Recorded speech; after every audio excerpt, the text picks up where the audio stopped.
Scaffolds or temporary work platforms can provide a safe and more efficient way to work in construction. But the use of scaffolds is also one of the leading causes of injuries on construction sites. Unsafe scaffolding causes an estimated 3,000 injuries and 79 work-related deaths a year. And workers being exposed to hazards on scaffolds is one of the most common OSHA violations. It's important to recognize scaffolding hazards and make sure every scaffold is set up and used properly. Although there are many different types of scaffolding, there are several common hazards associated with all types of scaffolds. Number 1, falls due to lack of fall protection.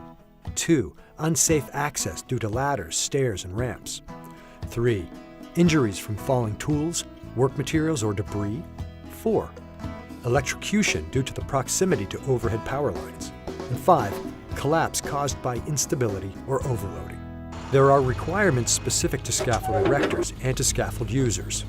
Erectors have to use a combination of fall protection methods, which include body harness, lanyards, and vertical and horizontal lifelines.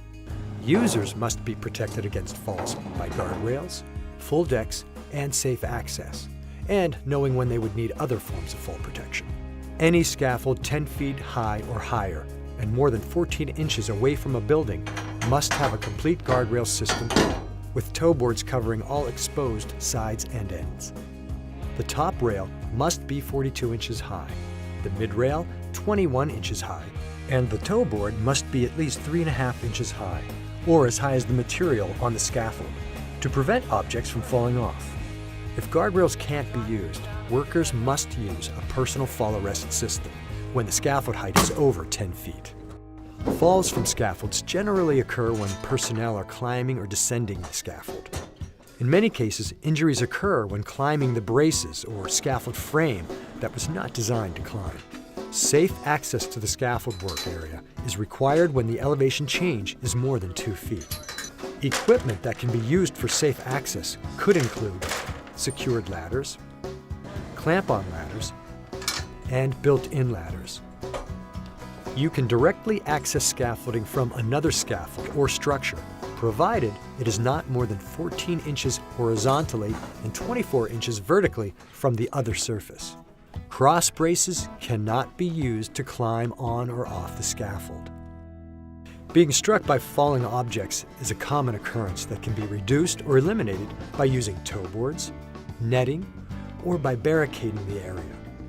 It's important to note that hard hats must be worn at all times when working on and near scaffolding. Overhead power lines can be extremely dangerous, even deadly. Scaffolding should be built at least 10 feet away from an exposed power source, unless it has been insulated or de-energized.